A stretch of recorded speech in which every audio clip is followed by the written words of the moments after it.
견고한 진은 우리의 시야와 인식을 흐리게 하여 영이나 양심의 소리를 듣지 못하게 합니다. 견고한 진은 우리의 마음을 어둡게 하고 영혼을 가두며 영적 시력을 흐리게 만듭니다. 그 결과 우리는 하나님의 뜻을 분별하지 못하고 심지어 이 땅에서 우리가 어떤 목적을 가지고 사는지조차 믿지 않게 됩니다. 견고한 진을 받아들이면 사탄과 그의 악령들의 계획에 힘을 실어주고 천사들과 성령을 슬프게 합니다. 여러분이 견고한 진에 머무는 정도만큼 성령님께서 여러분을 위해 애통해 하십니다. 왜냐하면 여러분이 견고한 진을 삶에 통합하고 어둠이 들어올 수 있는 문을 열어주기 때문입니다. 지금까지 영혼에 대해 이야기했습니다. 그렇다면 두 번째, 견고한 진은 무엇을 망가뜨립니까? 그것은 관계입니다.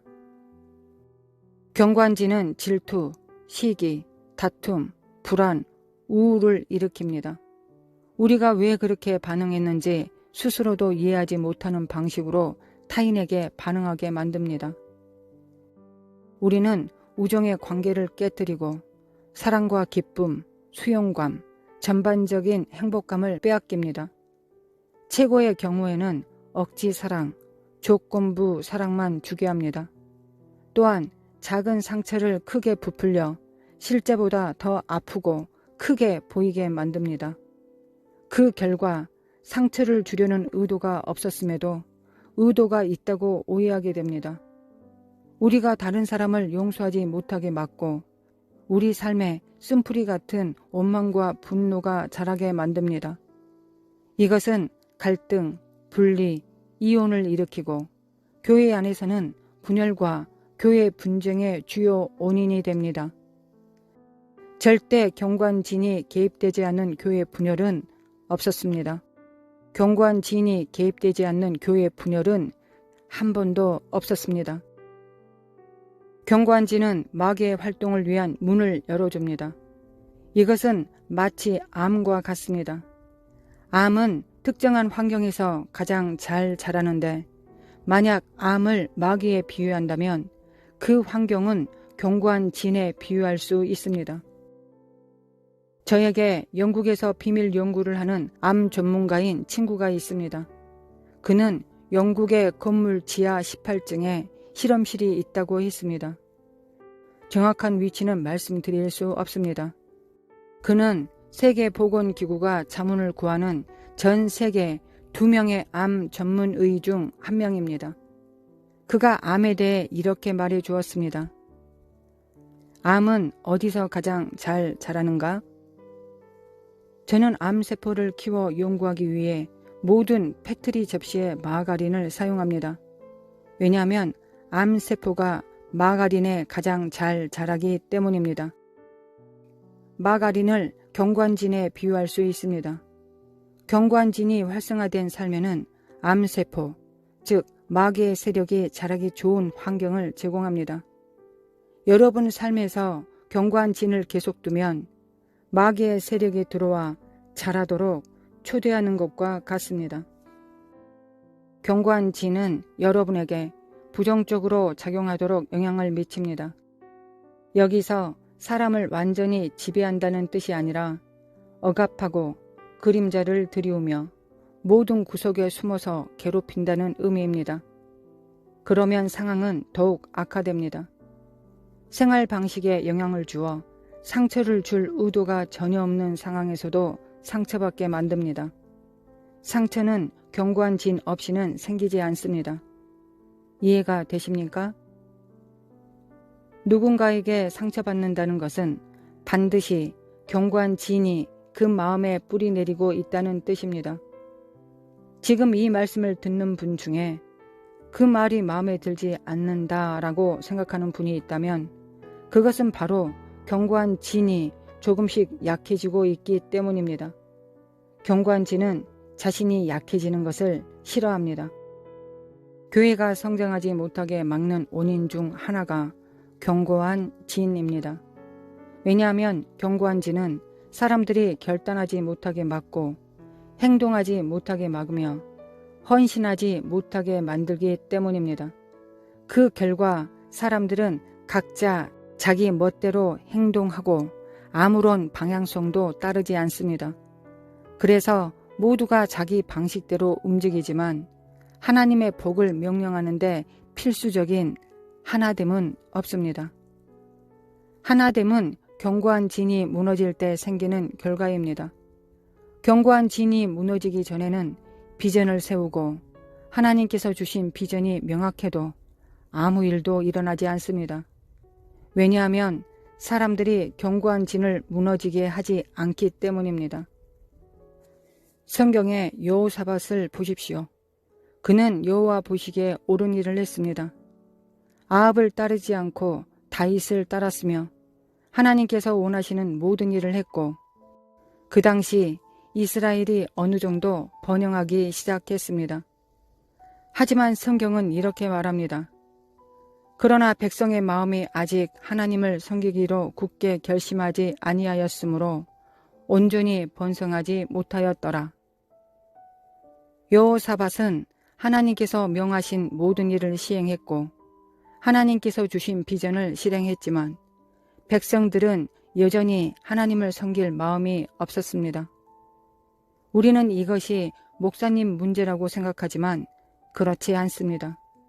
물론 목사님이 해야 할 일들이 있고 저 역시 제 사역에서 해야 할 일이 있으며 모든 목회자들도 마찬가지입니다.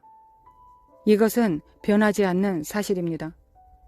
하지만 목사님이 하나님께서 말씀하신 모든 일을 한다 해도 사람들이 일할 마음이 없다면 아무 일도 일어나지 않습니다.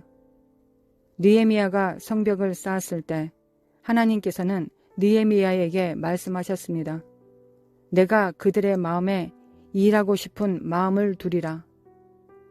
다윗에게도 하나님께서 말씀하셨습니다.